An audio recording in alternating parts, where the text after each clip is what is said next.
بسم اللہ الرحمن الرحیم۔ ایک عربی زبان کے مصنف گزرے ہیں ڈاکٹر علی الوردی۔ انہوں نے عربی زبان میں ایک کتاب لکھی ہے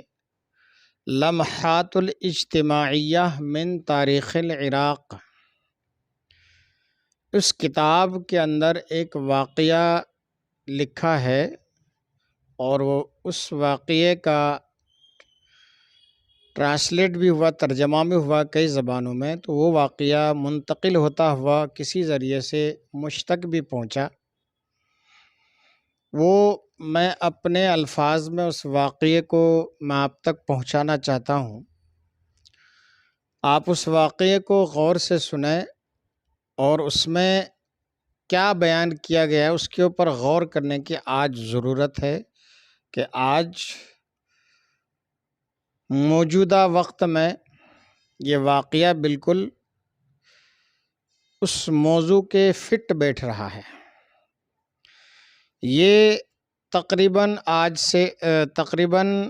1917 کا واقعہ ہے کہ عراق کے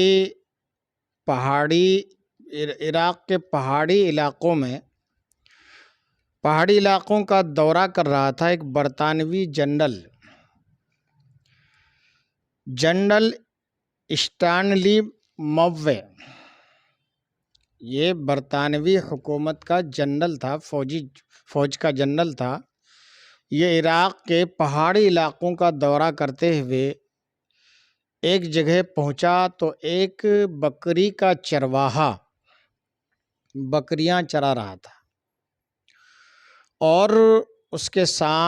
چرواہے کے ساتھ بکریوں کے ریوڑ کے کنارے ایک کتا تھا جو بڑا وفادار تھا۔ سنا ہے، دیکھا تو میں نے نہیں ہے، سنا ہے، ہو سکتا ہے کہ ان دنوں میں بھی ہوتا ہو، پہلے ہوتا تھا کہ جب بکری کے چرواہے بکریاں چرانے کے لیے، بھیڑ وغیرہ چرانے کے لیے جنگل جایا کرتے تھے تو وہاں اپنے ساتھ ایک کتا بھی رکھا کرتے تھے۔ وہ کتا بڑا وفادار ہوتا تھا۔ وہ کتا بکریوں کی حفاظت بھی کیا کرتا تھا اور حملہ کرنے والے جانوروں کا دفاع بھی کرتا تھا، اور بکریاں ادھر ادھر ہو جاتی تھیں تو ان بکریوں کو اکٹھا کرنے میں بھی وہ کتا معاون اور مددگار ثابت ہوتا تھا۔ اس سے چرواہا جو ہے بہت ساری پریشانیوں سے بچ جاتا تھا۔ تو یہ جنرل وہاں پہنچا تو اس جنرل نے وہاں کے مترجم سے، جو ٹرانسلیٹ کرتے ہیں ایک دوسری زبان کے، اس کو کہا کہ اس چرواہے سے بولو کہ ہم تمہیں 1 پاؤنڈ رقم دیں گے، اچھی خاصی رقم ہوتی ہے، 1 پاؤنڈ رقم دیں گے، تم مجھے یہ کتا دے دو۔ تو جب چرواہے نے یہ سنا تو اس کے منہ میں اتنی رقم سن کر اس کے منہ میں پانی آ گیا۔ اس نے کہا ٹھیک ہے، لہٰذا اس کو، جو اس کا وفادار کتا تھا اور ہر فن سے وہ واقف تھا، اس کتے کو اس نے پکڑا چرواہے نے، اور اس کو جنرل کے قدموں پر لا کر رکھ دیا۔ جنرل نے کہا کہ اگر تم اس کو ذبح کر دو تو میں تمہیں 1 پاؤنڈ اور دوں گا۔ اس کے منہ میں اور پانی آ گیا، اور لالچ میں آ گیا وہ، لہٰذا اس نے اپنے وفادار کتے کو ذبح کر دیا، اور پھر اس کے بعد جنرل نے کہا کہ اگر تم اس کی کھال اتار کر بوٹیاں بھی کر دو تو میں تمہیں اور 1 پاؤنڈ دوں گا۔ تو اس نے کہا کہ واہ، میرے پاس 3 پاؤنڈ کی رقم آ جائے گی، بہت بڑی رقم ہے یہ۔ لہٰذا اس نے کتے کو ذبح بھی کیا اور اس کی کھال بھی اتار دی اور اس کی بوٹی بوٹی بھی کر دی۔ یہ سب کچھ ہونے کے بعد جنرل وہاں سے جانے لگا تو اس چرواہے نے پیچھے سے آواز لگائی اور کہا کہ جنرل، اگر میں اس کتے کا گوشت بھی کھاؤں تو کیا آپ مجھے 1 پاؤنڈ اور دو گے؟ تو اس نے منع کر دیا کہ نہیں، اور اس کے بعد اس نے کہا کہ میں اس کے ذریعے سے تمہاری اوقات دیکھنا چاہتا تھا، تم کس اوقات کے ہو۔ اور اس کے بعد پھر اس جنرل نے اپنے سپاہیوں کی طرف مخاطب ہوتے ہوئے کہا کہ تم نے دیکھا اس نے کیا کیا؟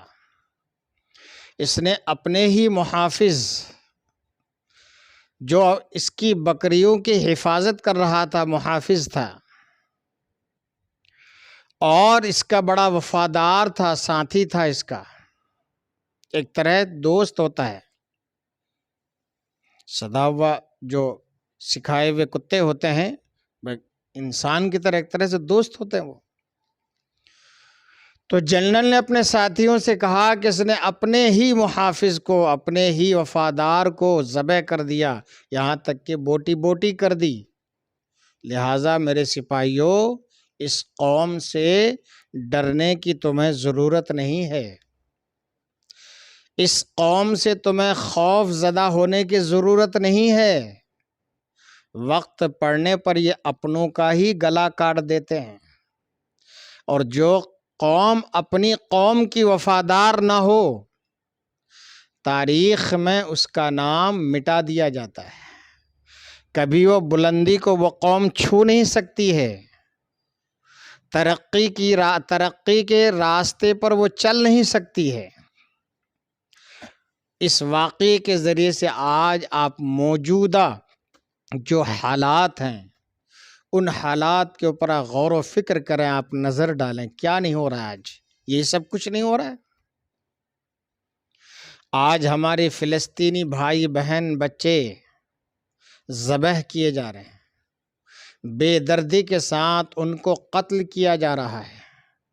ان کے گھر مسمار کیے جا رہے ہیں، مسجدیں منہدم کر دی گئیں، روز بموں کی برسات ہو رہی ہے، نیچے سے گولیاں الگ چل رہی ہیں، پانی بند کر دیا گیا ہے، کھانے پینے خوراک وہاں تک پہنچنے کے اوپر پابندی لگا دی گئی ہے، لیکن وہیں پر پڑوس میں کچھ لوگ عیش و عشرت کی محفل سجا رہے ہیں، عیاشیوں کا اڈا سجا رہے ہیں، جوے کھیلے جا رہے ہیں، ننگی ننگی فلمیں دیکھی جا رہی ہیں، رقص و سرور کی محفلیں منعقد ہو رہی ہیں، شراب و کباب کی محفلیں ہو رہی ہیں، یہاں تک کہ مرد و عورت بیٹھ کر ایک جگہ جوے کھیل رہے ہیں۔ وہ ملک جو اسلامی ملک کہلاتے ہیں، وہ ملک جو نبی کے وفادار کہلاتے ہیں، وہ ملک جہاں سے اسلام کی روشنی پوری دنیا میں پھیلی ہے،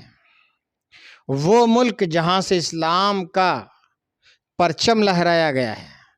جہاں پر خانہ خدا کا مقدس کعبہ موجود ہے، جہاں اللہ رب العزت کا مقدس گھر موجود ہے،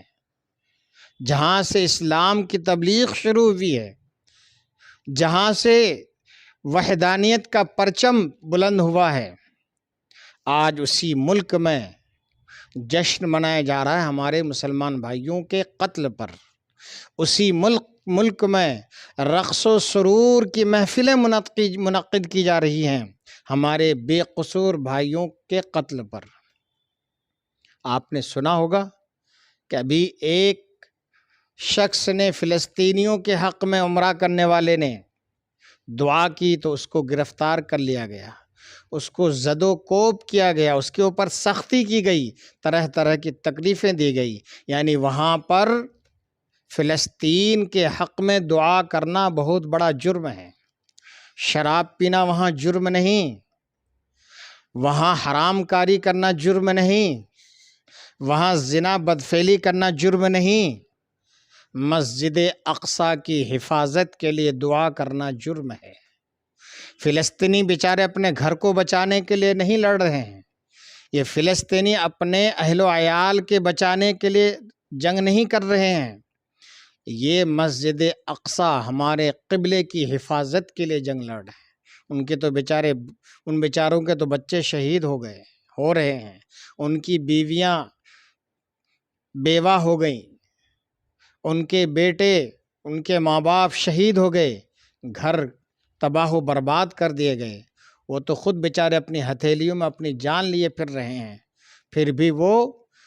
مسجد اقصیٰ اور ارض فلسطین کی حفاظت کے لیے اتنی جد و جہد اور کوشش کر رہے ہیں۔ ہم کچھ اور نہیں کر سکتے، کم سے کم یہاں بیٹھ کر دعا تو کر سکتے ہیں، لیکن ہم پر اس دعا کے کرنے پر بھی پابندی ہے۔ جبکہ اسلامی تعلیمات میں سے ایک تعلیم یہ بھی ہے کہ پوری دنیا کا مسلمان ایک جسم کی طرح ہے۔ جس طرح سے اگر میری ایک اس انگلی میں، چھوٹی انگلی میں، بلکہ اس کے ناخن میں اگر تکلیف ہو تو میرا جسم اس درد میں اور تکلیف میں مبتلا ہو جاتا ہے، اسی طرح سے پوری دنیا کے مسلمان کو ہونا چاہیے کہ دنیا کے کسی بھی خطے میں اگر مسلمان کہیں بھی کسی تکلیف میں ہے، پریشانی میں مبتلا ہے، تو پوری دنیا کا مسلمان اس کے لیے ہمدردی کا اظہار ہمدردی کرے، جو مدد ہو سکے کرے۔ لیکن آج ان عیاشوں کی آنکھوں پر غفلت کا اتنا پردہ پڑا ہوا ہے اور ڈال دیا ہے ان کے آقاؤں نے کہ ہمارے ہی بھائی وہاں پر ذبح کیے جا رہے ہیں اور ہم عیش و عشرت کی محفل سے جائے بیٹھے ہیں، ٹھٹھا لگا رہے ہیں۔ تو میرے بھائیوں، وہ کہتے ہیں نا، اس گھر کو آگ لگ گئی گھر کے چراغ سے۔ ہمیشہ اسلام کو نقصان اپنوں سے ہی پہنچا ہے۔ آج بھی ہمارے فلسطینی بھائیوں کے دشمنوں کا ہاتھ مضبوط کون کر رہے ہیں؟ یہ ہمارے اپنے کر رہے ہیں۔ ان کو پیٹرول دے رہے ہیں، ان کو تیل دے رہے ہیں، ان کی حمایت کر رہے ہیں، ان کو ہتھیار دے رہے ہیں، ان کا سپورٹ کر رہے ہیں، ان کو کہہ رہے ہیں ہم تمہارے پیچھے ہیں، جبکہ ہونا یہ چاہیے کہ اپنے بھائی کے لیے یہ کچھ کرتے، بہت کچھ کرتے، کرنا چاہیے تھا، لیکن اس کے برعکس ہو رہا ہے، اس کا خلاف ہو رہا ہے۔ دشمنوں کا ہاتھ مضبوط کر رہے ہیں اور ان کے ہاتھوں میں ہتھیار دے کر اپنے بھائیوں کو مروا رہے ہیں۔ تو اس گھر دل کے پھپھوندے جل اٹھے، سینے کے داغ سے اس گھر کو آگ لگ گئی گھر کے چراغ سے۔ لیکن یہ بھول بیٹھے ہیں کہ ان شہیدوں کا خون بیکار نہیں جائے گا۔ وہ چھوٹے چھوٹے بچے جو شہید ہو رہے ہیں، ان کی شہادت رائے گاہ نہیں جائے گی۔ بے گناہ جو مارے جا رہے ہیں، بے قصور جو پیاس اور بھوک کی وجہ سے تڑپائے جا رہے ہیں، ان کی یہ بھوک اور ان کی یہ پیاس رائے گاہ نہیں جائے گی۔ میدان محشر میں ان ظالموں سے پوچھا جائے گا، ان عیاشوں کا دامن بلکہ ان کا گریبان پکڑا جائے گا۔ مریں گے تو یہ بھی، یہ ایک دن ذلت کی موت مریں گے۔ وہ تو شہید ہو رہے ہیں، وہ تو عزت کی موت مر رہے ہیں،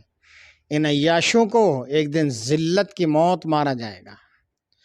اور پھر دیکھنا کہ یہ رسول باوقار صلی اللہ تعالیٰ علیہ وسلم کے سامنے یہ کیا جواب دہ ہوتے ہیں، اور اپنے رب حقیقی کے سامنے، مالک الملک ذوالجلال والاکرام کے سامنے، احکم الحاکمین کے سامنے یہ کیا جواب دیتے ہیں، اپنا کیا عذر پیش کرتے ہیں۔ ان کے پاس دولت کی کمی نہیں، ان کے پاس کسی چیز کی کمی نہیں ہے، لیکن یہ ساری دولتیں عیاشیوں میں برباد کر رہے ہیں۔ اللہ تعالیٰ سے دعا ہے کہ ان کو آج بھی عقل سلیم آ جائے اور یہ اپنے بھائیوں کی ہمدردی کو سمجھیں، مسلمانوں کی ہمدردی کو سمجھیں، فلسطین کے درد کو سمجھیں،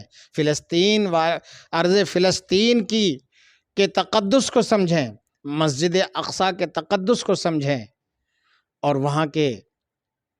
مسلمان بھائیوں بہنوں اور وہاں کے نوجوانوں کے لیے یہ آج بھی اللہ تعالیٰ ان کو عقل سلیم دے تو مدد کا ہاتھ بڑھائیں۔